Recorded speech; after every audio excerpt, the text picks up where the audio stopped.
Welcome to another day of my vlog. Today, I will be flying somewhere with a warm weather and greener pasture. Gusto mo yon, greener pasture? Anyway, I am here in Ho Chi Minh City, Vietnam. Though it's not my first time here, pero every time na andito ako, sobrang excited ako because I really like their food, the culture, and especially the weather. May mga local friends na rin ako dito, kaya excited akong mag-meet kami ulit. Dito ako nagstay sa The Caravel Hotel. Famous at masarap ang buffet nila dito at malapit lang sila sa mga pasyalan tulad ng the Notre Dame Cathedral, Bien Thien Market, at yan nga, overlooking sa aking window, and the famous Opera House. Dahil Vietnamese feels ako ngayon, magbibihis ako ng traditional costume ng mga Vietnamese, ang tinatawag nilang Ao Dai. Dito ko pala yan nabili sa Bien Thien Market.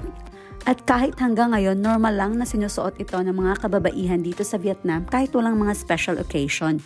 Moving on tayo sa first meal of the day ko. Na-feature nga pala ito sa Best Ever Food Review Show. Kaya sobrang excited akong matikman ang kanilang buffet. At dahil sa ka-excitedan ko, nakalimutan kong mag-take ng video ng kanilang buffet.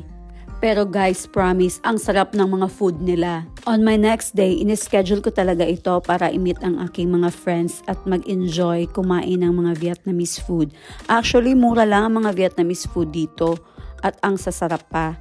Walking distance lang siya sa hotel ko. Sulit sa sarap at very affordable ang mga pagkain dito sa Vietnam. More on food and sightseeing ang mga activities na ginagawa ko dito. At dahil short lang ang trip na ito, pinili kong magstay dito sa District 1 para malapit sa lahat. Malapit sa party at malapit din sa mga kaibigan ko dahil dito lang din sila banda nakatira sa District 1. At parang Pilipino lang din kung mag-inuman ng mga Vietnamese dahil hindi rin nawawala sa kanila ang pulutan. Isa nga sa paborito ko ay ang fried rice nila na lagi ko itong binabalik-balikan at hinahanap-hanap pag andito ako sa Vietnam. At syempre may pa-take away ako ng aking favorite sauce na gawa ng aking local friend. 2 days lang holiday na ito kaya napaka-short lang. Thank you for watching. Sana nag-enjoy kayo. Please don't forget to like and share. Bye!